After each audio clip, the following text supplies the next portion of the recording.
The next thing we're going to go into is some warm-up exercises, or you could just call them exercises. Maybe it's not like a warm-up.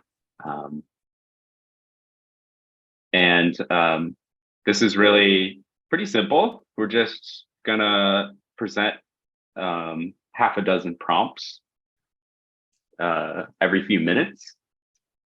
And if you have pen and paper nearby, now would be a good time to grab that.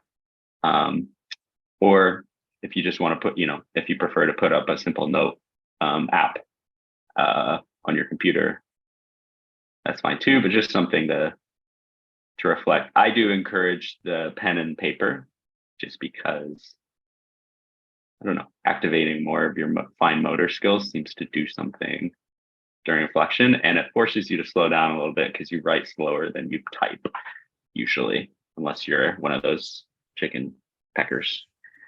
I'm gonna do a little preamble framing for this. So what the theme for these reflective exercises is this polarity between constraints and freedom. And we're thinking of it as a polarity, or not even as a polarity, as just like inseparable dimensions of reality. In the sense that is often constraints that enable new freedoms. But also more freedom might actually create more constraints.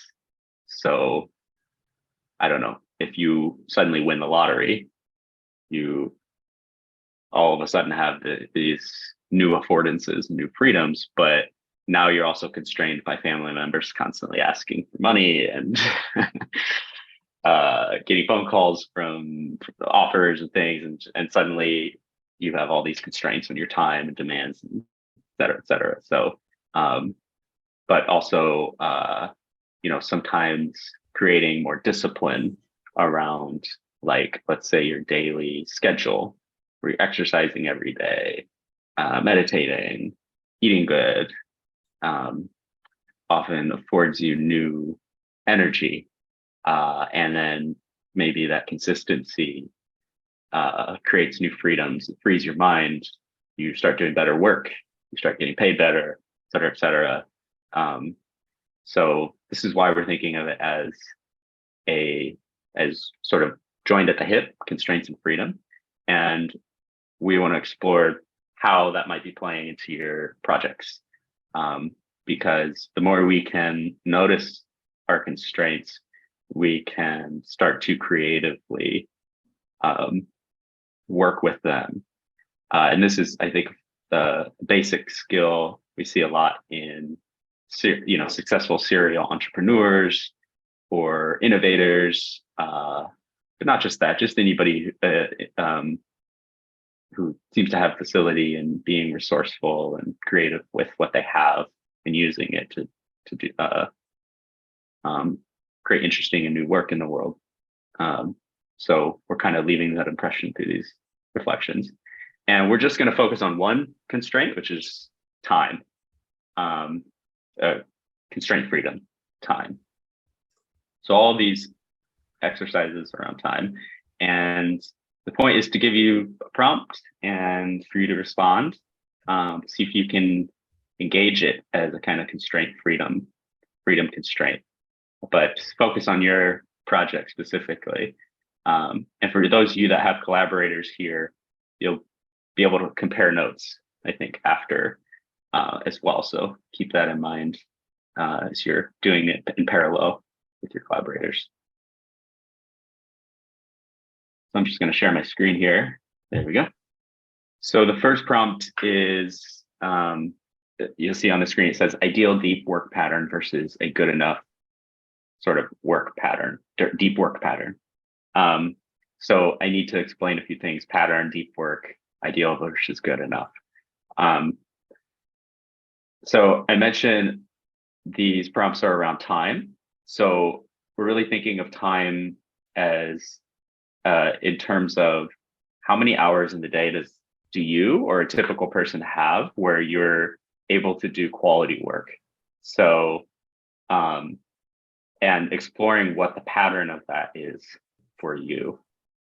So just to give you some benchmarks, in terms of, there's a number of ways you can kind of look at it, but let's just say there's this general metric, which doesn't actually exist, but there's some general metric which can sort of measure like general productivity across different domains of work. And it seems to be that most people tend to have anywhere from 3 to 6 good hours of productive time, which anytime, you hear a lot of people who say they just grind for like 12, 16 hours a day. But probably what's happening there is, 3 to 6 hours of that is like creative time. If they're lucky enough or able to minimize distractions and really give themselves that time to do that kind of creative work, which is not the case in most cases, I would say. And then the other, 6, 9, 12 hours are kind of like these scattered, really topical, easy, or kind of automated tasks that you don't have to use a lot of creative problem solving to complete.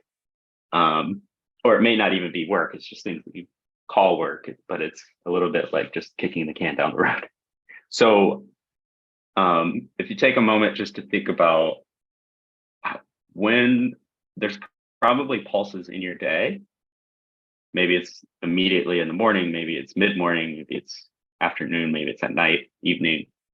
But what are the pulses of the day where you seem to have your most productive hours available in an ideal sense? So if you didn't have any constraints and you just woke up every day, you didn't have kids, you didn't have a job, like what would your pattern be most likely? You probably know this if you just like wake up on a Saturday and you just have a free day. You kind of know what your pulse is. You know when your peak times are. And compare that to actual reality. So like what, given your constraints, is probably more realistic in terms of when you can have your productive creative hours. So to give you an example, if you have to like drop your kids off at school right in the middle of your peak hours, then obviously you're going to have to work around that. Or if for some reason you have to wake up at 5 a.m. every day and you're not a morning person, but that's when you're going to get 3 hours of undistracted time. So just compare sort of the ideal and the good enough. And I promise every prompt won't have that much of a preamble, but I needed to explain deep work and pulses and to really get into these exercises. So we'll just give you a couple minutes for this reflection. Okay, so let's move to the next one. And then I think you may have already started to answer this question, but so we'll move, I think, through fairly quickly. But if you haven't thought of what are your deep work pre-commitments? So in a sense, what are you already committed to using those deep work hours towards? And does that have a bit of a pattern? And you notice we're really trying to look at like the preciousness of deep work hours, because there's not that many if you're looking at it at a day-to-day basis. And for most of us, these grant projects are not the full-time project, they're side projects. So we know that we're already committing for deep work to whatever maybe our main thing is. So if you can kind of tease out what those are, so you really get a good idea of like, okay, how much maybe am I working with here? How much wiggle room is there here for in terms of the distribution of deep work during those precious creative hours in the day? Okay. And sorry, this one we can also move through fairly quickly. You may have already started to answer this, but what do you sense is really needed for your grant project in terms of deep work needs? So if you think of working on the project as the hours you put in as having this like continue on a spectrum of deep and I don't want to say superficial, but the types of tasks that you could basically do as you're falling asleep. So if there's a spectrum there, and you can kind of consider, and I know you're not going to know everything that's needed for your grant project, but if you kind of map out where you feel like the different big chunks of work for the project rest on that spectrum, that's what we're kind of looking at here. And if you can't think about what the big tasks are, what questions might help you clarify that? It's a way to go about this, just to ask yourself those questions. Okay, so the point isn't necessarily that you thoroughly respond to each of these prompts, but if you give yourself some things to come back to, or you at least are seeding something in terms of this sequence and structure of prompts, that's kind of the main thing. So we're going to take just a moment. If anybody wants to share a little bit, we'll have a little bit of time for group reflection, and then we'll jump back in to a few more prompts before we move on to the next phase of group focus time.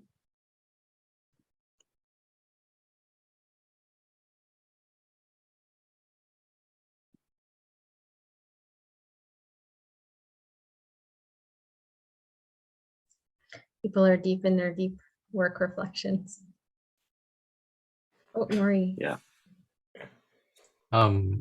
Yeah, on the first prompt, I was thinking about deep work, and I've been actually kind of trying to focus on that a lot recently. I even have kind of this document I have up, and it's titled 100 Days of Deep Work, and trying to make a commitment for 100 days to try and find that space to do it. And what I've found in 2023 since starting this year is I have a lot of meetings in the morning, and I get up early, and that's where my high energy is. And then I have the afternoons free. So I'm blocking out 4-hour chunks of time. I'm going, this is my deep work space, but then it's after lunch, and then I get into that food coma stage and my energy flags. So it doesn't match my energy levels well.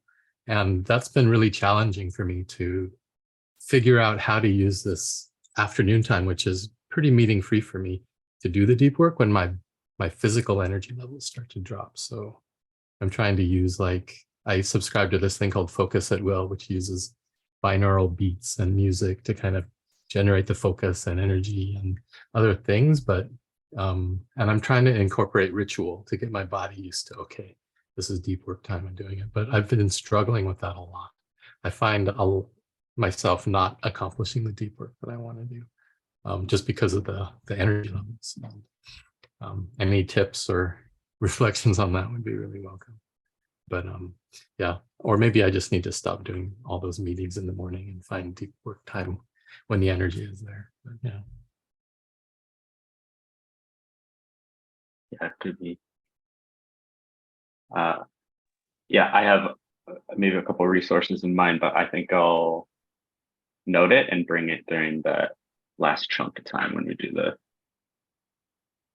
resources and support.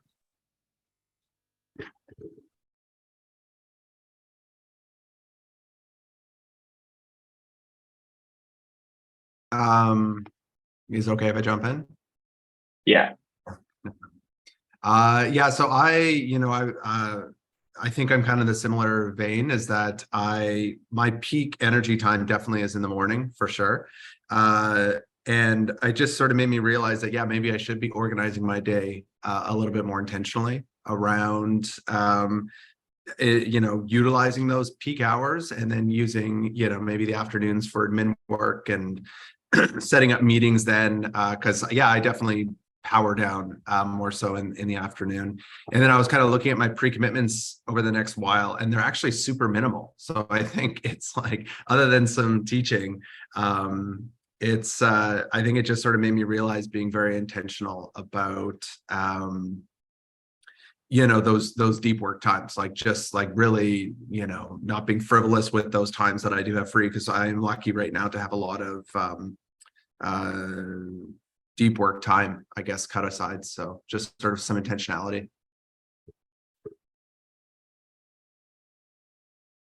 One thing that pops to mind on this same kind of topic that we're on is looking at, for me, what my pulse is like optimally of connecting with people, with kind of like the energizers and inspirers around the work that I'm doing, and then the blocks of work for sort of follow up on whatever comes from that, and trying to chunk those in a way through the day that works well. Nori, I definitely hear what you're saying about that sort of post-lunch coma, and so trying to like to schedule that time to be like, maybe that's a good time for me to be doing like the little micro recordings with people who are inspiring and energizing around the work that we're doing, or things like that.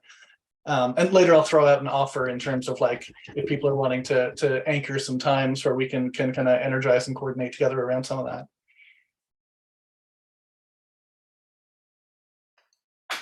Cool. Yeah, that'd be great. Some co-working time. Sorry. Yeah. Go ahead, Rochelle. Cool. Thanks. A couple things struck me. One is that, I was trying to think, there's the time of day, and there's certainly some things around the kind of thinking I can do that comes more easily in the morning, and the kind of, I find around 4:30 just shifting into a kind of frivolousy, just hang out, chat with someone, hey, how's it going? Like, not having this like real driven purpose.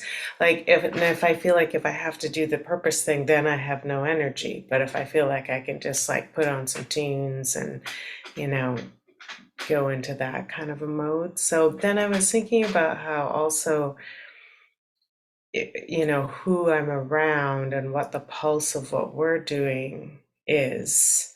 So there's various things that set mood that's a little different than just the time of day. That's my typical kind of contexts and routines. So that, and then the other one was that there's like deep work, but then there's like stuff that I realize isn't complicated, but can feel, it's like, I don't know if there's a feeling of not feeling ready, or maybe an understanding that to do this simple thing of just message that person, and say, hey, do you want to do blah blah blah, like that simple. But what that means in terms of what that might set in motion is kind of another thing. So I just kind of realized that, like, why are these like some really simple admin things I just get, it feels harder than deep work, So, and I'm not sure, I'm still, it's just a bit open, like, yeah, why do some of these things feel harder? Like the easy tasks feel sometimes harder. I love that distinction. It's so true. It's emotionally deep work, or the emotionally difficult, simple tasks. Just for the sake of time, I think this was great, just getting some diversity of different challenges and patterns. We'll do a few more prompts, and then move into the focus group inquiry. Now the prompts are kind of going maybe from a little bit micro to meso macro patterns. So not just the day-to-day dynamics of emotionally, cognitively difficult, deep work. Bringing in Rochelle's distinction now too of the, is it cognitive? Is it require a lot of creative, productive energy, but then also the things that maybe get pushed off because they're just for whatever reason, challenging in different ways. But yeah, just, do you notice archetypal patterns? Like, not just I'm good in the morning, but I'm good in 2-week bunches, or I have it such that there has to be consistent things happening every day because I have kids at a certain age and they have their own daily schedules. And so for me, it's more about consistency, or I have the affordance to, maybe you can't move things on a day-to-day basis around, deep work early in the morning. Maybe you have to take a bunch of meetings like Nori's saying, but you can do like 3-week retreats or something like that. So just feeling into what those patterns might be. And if you have reference points for it in past work, it's great too. Things you've tried that worked or haven't worked. As we transition to the next prompt, just before we do that, maybe one question to ask is like, what of these sort of macro patterns have you shared with your collaborators, if you have collaborators or stakeholders, people who are impacted by your work? And if there's opportunities there, what might you want to explore with them?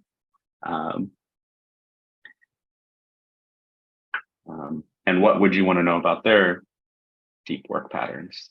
What questions might you have? Just, it's sort of like, take an inventory of what you know about your collaborators' deep work patterns and what you imagine they know or don't know about yours. The last prompt we'll have here is, and there's potentially a lot of uncertainty around this, so it might just lead to questions. But you can also think in terms of the macro patterns, these phase shifts as they relate to your project. So does your grant project require a lot of upfront deep work?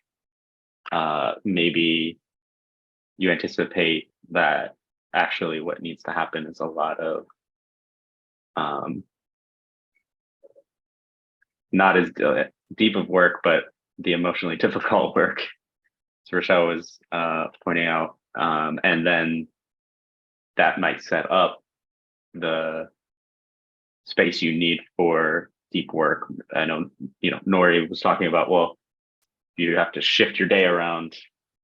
Would that require a bunch of difficult conversations up front with people you normally meet with? But then it would lead to more deep work time. So if there are phase shifts or setups that might change how deep work happens for you, what might those be? Okay, it does look like there's still quite a bit of note taking happening. So I've started to be the notification disruptor. But just for the sake of time, we want to leave just a little bit of space, enough space for the group inquiry. If we continue with this structure, I think we'll move through things a little faster the next round. Yeah, I think Tom, you're heading out, so thanks for joining.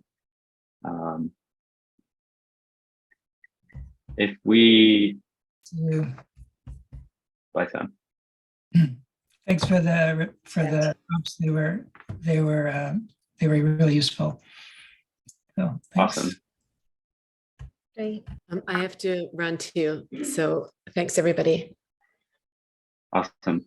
Okay. Yeah, and just before you go, I'd super encourage you to share your notes and everything with Tom, and Turquoise, your collaborators. I think that would be a good exercise.